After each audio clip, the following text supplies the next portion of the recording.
शांति। आज 2 मार्च 2022 की बाबा की साकार मुरली है। मुरली के महावाक्य है, मीठे बच्चे, तुम्हें निश्चय है कि हम संगम पर भविष्य की कमाई के लिए पढ़ते हैं। बाप हमें पढ़ा करके 21 जन्मों का वर्षा देते हैं।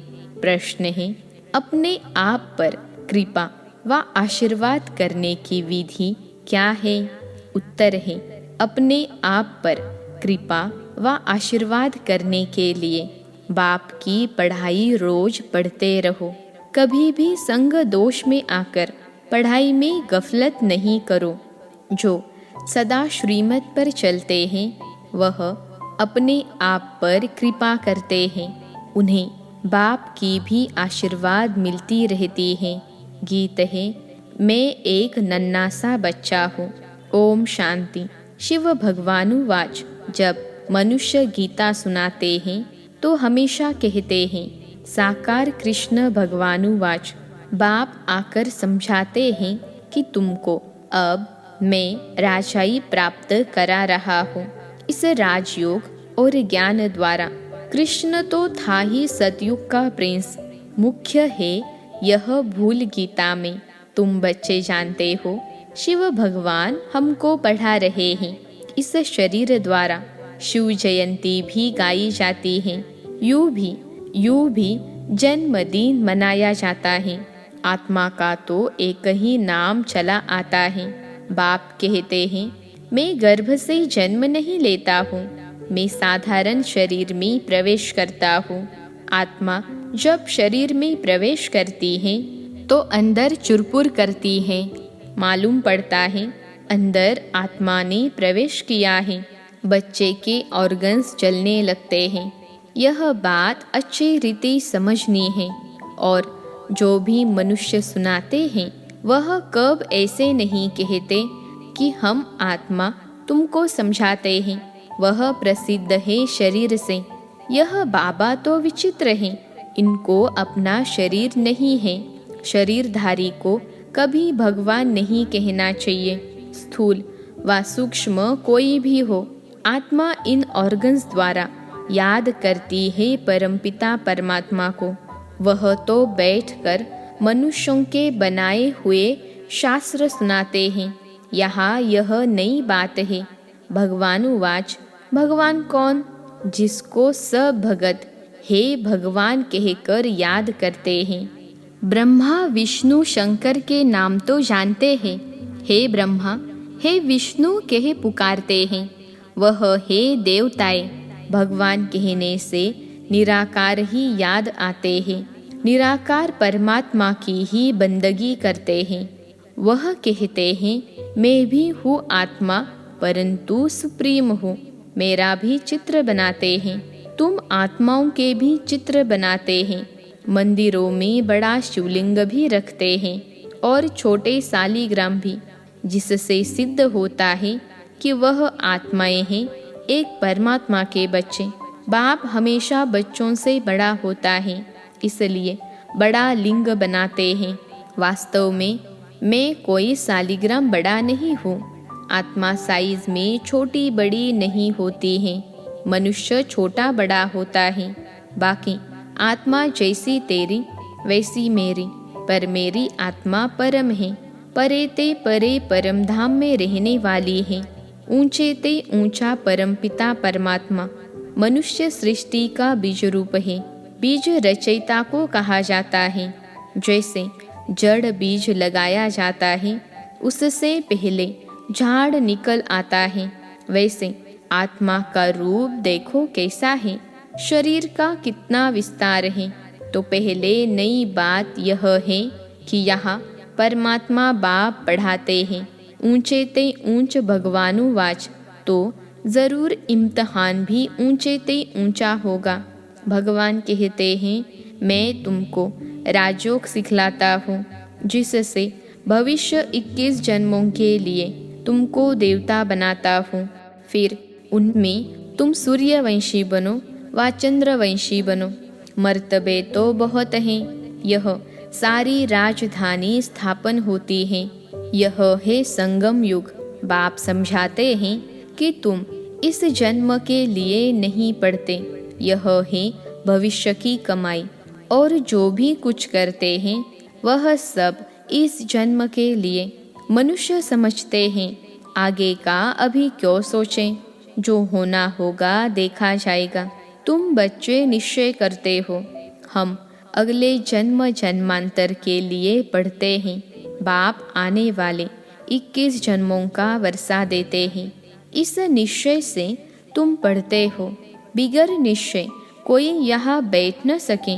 यहाँ कोई पंडित आदि नहीं पढ़ते हैं, परंतु निराकार भगवान पढ़ाते हैं। आत्मा को खुशी होती है कि हमको बेहद का बाप पढ़ाते हैं। इनको अपना मनुष्य तन तो है नहीं। खुद कहते हैं मुझे निराकार को इस ब्रह्मा तन में ही आना है। यह अनादि बना बनाया ड्रामा है। तुमको बुद्धि में सारा याद आता है। मूल वतन में हम आत्माएं रहती हैं, और कोई मनुष्य की बुद्धि में यह नहीं आता होगा कि हमारी आत्मा परम धाम में बाप के साथ रहने वाली है, जिसको ब्रह्मांड कहते हैं। हम आत्मा हैं, बिल्कुल छोटा स्टार पूजा के लिए बड़ा बनाया है। बाकी इतनी बड़ी आत्मा यहाँ भ्रकुटी में तो बैठ न सके। कहते हैं भ्रकुटी के बीच चमकता है अजब सितारा। स्टार कितना छोटा है। यह बना बनाया अविनाशी ड्रामा है।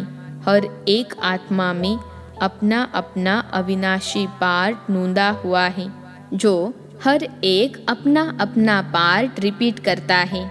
इसमें ज़रा भी फर्क नहीं पड़ सकता है। फिल्म में जो एक बार पार्ट हुआ है वह फिर रिपीट होगा। इसमें भूल चूक हो नहीं सकती। यह बातें बिल्कुल नई हैं। कोटों में कोई ही समझते हैं। 8-10 वर्ष वाले भी पढ़ाई को छोड़ देते हैं। संग दोष लग जाता है। यह पढ़ाई ऐसी है जो जहाँ तक जीते रहो वहाँ तक पीते रहो। अंत तक यह पढ़ाई चलती रहेगी। यह पढ़ाई हम आने वाले 21 जन्मों के लिए पढ़ते हैं। बच्चों को यह नशा चढ़ता है कि हमको भगवान पढ़ाते हैं। कोई राजा का बच्चा हो और राजा ही बैठ उनको पढ़ावे तो कहेंगे हमारा बाबा महाराजा हमको पढ़ाते हैं। यहाँ है पतित पावन बाप जो हमको पढ़ाते हैं, राजयोग सिखाते हैं। अंदर सदैव बहुत खुशी रहनी चाहिए। हम गॉडली स्टूडेंट, गॉड फादर परमपिता परमात्मा से स्वर्ग का स्वराज्य ले रहे हैं। कितनी सहज बात है।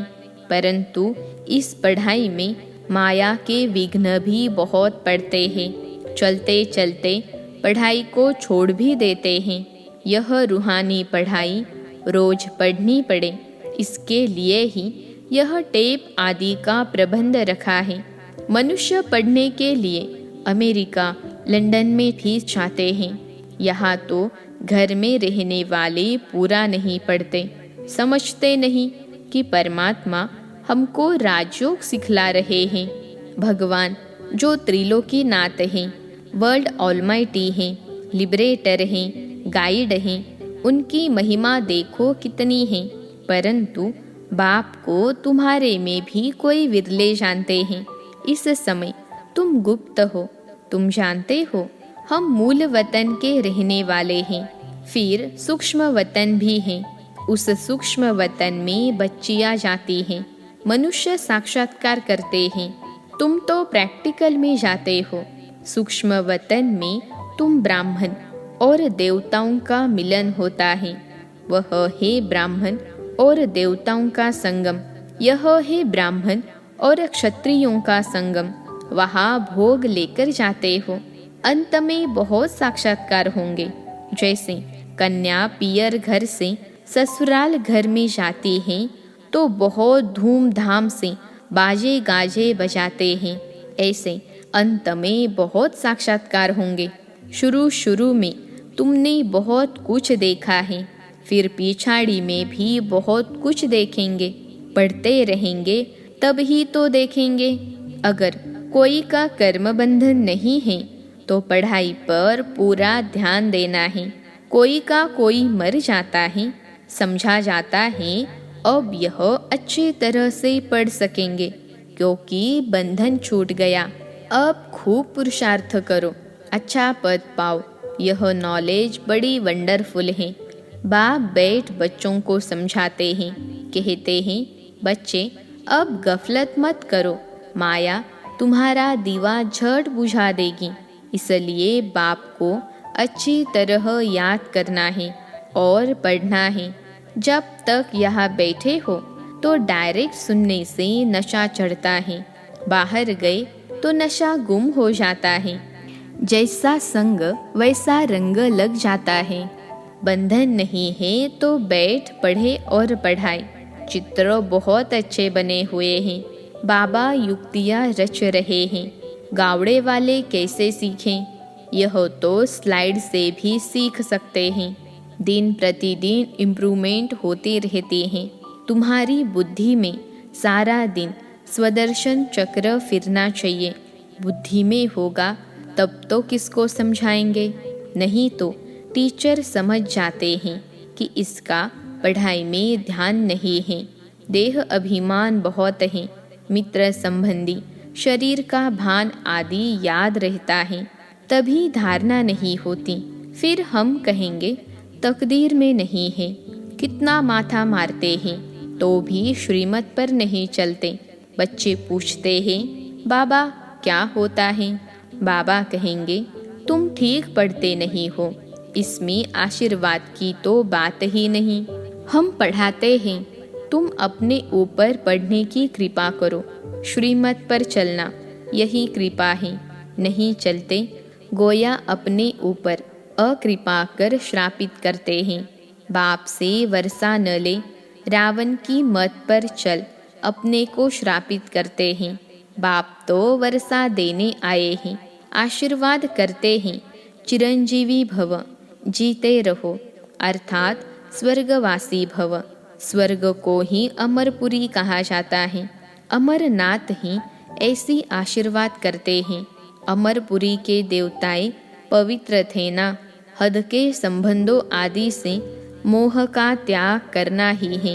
अब बाबा के पास जाना है। बाबा कहते देह के मोह से तुमको यहाँ की याद पड़ती है, इसलिए देही अभिमानी बनो तो अंत में तुमको मुक्ति धाम तथा सुख धाम की याद पड़ेगी। शांति धाम और सुख धाम यह ही दुख धाम।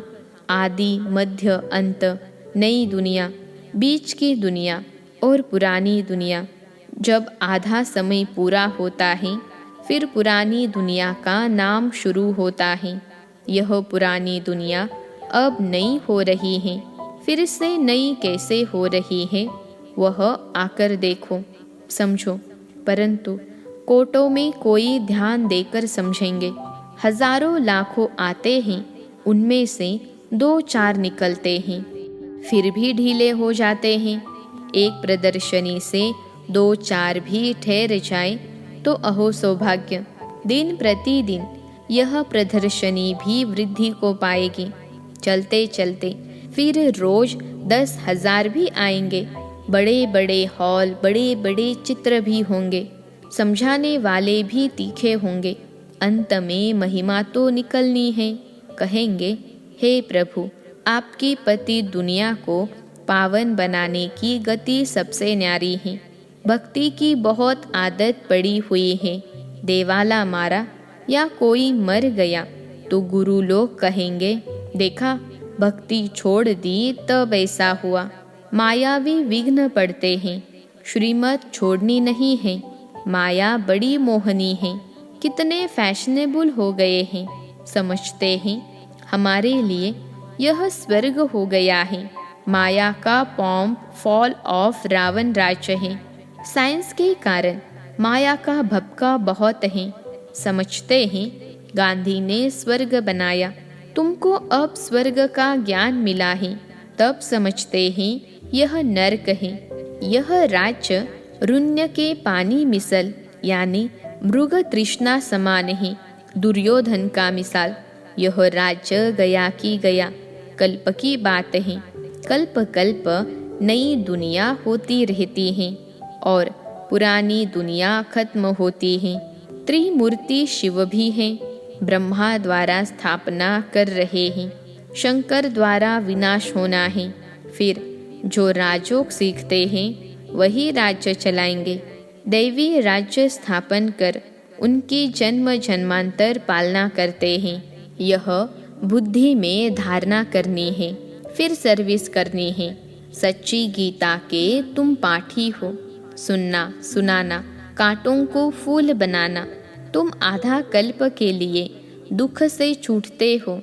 जैसे इतवार के दिन सभी की छुट्टी होती है ना, ऐसे आधा कल्प तुम दुख से, रोने पीटने से छूट जाते हो। अच्छा, मीठे मीठे सिखिलते बच्चों प्रति माता पिता बाप दादा का याद प्यार और गुड मॉर्निंग। रूहानी बाप की रूहानी बच्चों को नमस्ते। हम रूहानी बच्चों की रूहानी माता पिता बाप दादा को याद प्यार, गुड मॉर्निंग और नमस्ते बाबा नमस्ते। धारणा के लिए मुख्य सार पहली पॉइंट है, कर्म बंधन से मुक्त हो। रूहानी पढ़ाई रोज पढ़नी है। जहाँ तक जीना है पढ़ाई ज़रूर पढ़नी है। दूसरी पॉइंट है, हद के संबंधों व देह से मोह का त्याग कर अपने शांति धाम और सुख धाम को याद करना है। संग दोष से अपनी संभाल करनी है।